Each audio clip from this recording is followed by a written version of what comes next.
Leviticus 17:14 informs us that the life of all flesh is the blood thereof. Once again, scientists are finding out that the truths of Scripture are far more literal than they ever imagined. Tiny particles have been discovered in blood that are seemingly indestructible. These tiny particles are less than 1/10 of a micron in size, and while they cannot be seen using standard medical microscopes, new methods of microscopy have been developed which makes it possible to see them in their living state. The French scientist Gaston Naessens designed special microscope components that would allow him to see these particles, which he entitles somatids, meaning the body that creates.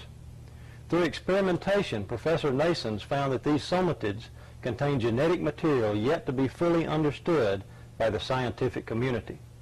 They are polymorphic in nature, growing from stage to stage, and are unaffected by high temperatures, extremely toxic chemicals, or even nuclear radiation.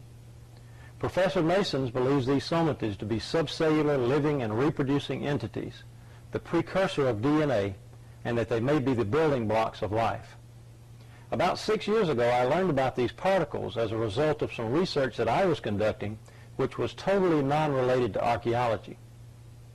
At that time, I was using a standard medical microscope, and while I could not see these particles, I knew they had to be there.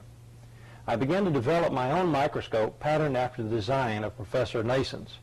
What you see behind me is that microscope in its latest stage of development. The microscope employs an extremely bright xenon or mercury light source, which can be combined with tungsten light. The light is directed across the microscopic specimen rather than on or through it in what is known as a dark field configuration. The light reflecting off the object is transmitted through the microscope and is magnified over 1,000 times. The image is then captured by a sensitive CCD camera and transmitted to a monitor for viewing at screen magnifications of up to 30,000x. Under these conditions, the tiny living particles can plainly be seen against a dark background. In 1996, my family and I made a trip to Nashville to visit the Wyatts.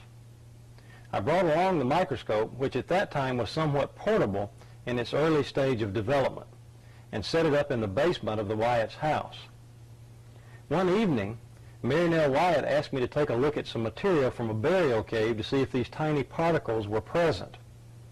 Without my knowledge, one of the samples was actually the blood sample that Ron had taken from the Ark of the Covenant dig. The sample was placed under the microscope, and as the specimen began to come into focus,